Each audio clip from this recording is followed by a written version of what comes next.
विवाह कथा जो कि इस प्रकार है। एक लड़की जिनका नाम वृंदा था, उनका जन्म राक्षस कुल में हुआ था, किंतु वह भगवान विष्णु की बहुत बड़ी भक्त थी। नित्य उनकी पूजा अर्चना करती थी। जब बड़ी हुई तो उनका विवाह राक्षस कुल के राजा जालंधर से हुआ।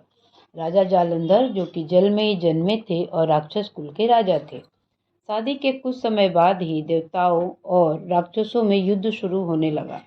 तब वृंदा जी ने संकल्प लिया कि जब तक राजा जालंधर युद्ध से नहीं आएंगे तब तक मैं पूजा में बैठूंगी और उनकी सलामती के लिए अनुष्ठान करूंगी, और यह संकल्प तब तक नहीं तोड़ूंगी जब तक कि वो वापस नहीं आते।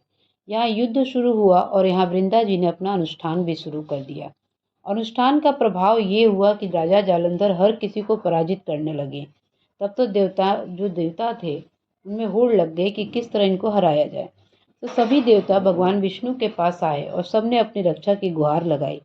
तो प्रभु ने कहा कि वृंदा तो मेरी परम भक्त है, मैं छल नहीं कर सकता, उसकी भक्ति सच्ची है।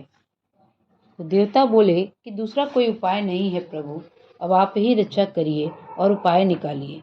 तभी भगवान विष्णु ने जालंधर का रूप धरा और वृंदा जी के सम्मुख जाके खड़े हो गए। वृंदा जी ने जैसे ही अपने पति को देखा, वह अनुष्ठान से उठ गई और अपने पति को चरण छू लिया।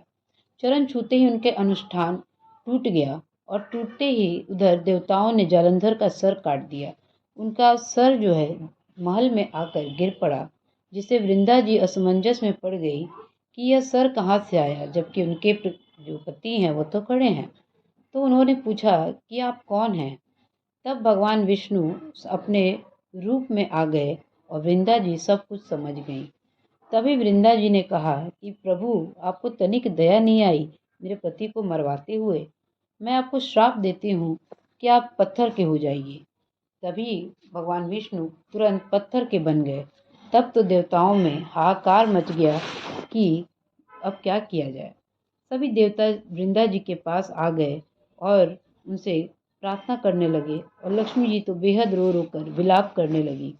सभी की प्रार्थना सुनने के बाद वृंदा जी ने प्रभु को श्राप से मुक्त किया और अपने पति के सर के साथ ही अग्नि में सती हो गई।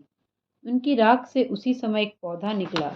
उसे देखकर भगवान विष्णु ने कहा कि आज से इनका नाम तुलसी है, और मेरा एक रूप जो कि शालिग्राम के रूप में रहेगा, उसे सदा ही तुलसी जी के साथ ही पूजा किया जाएगा।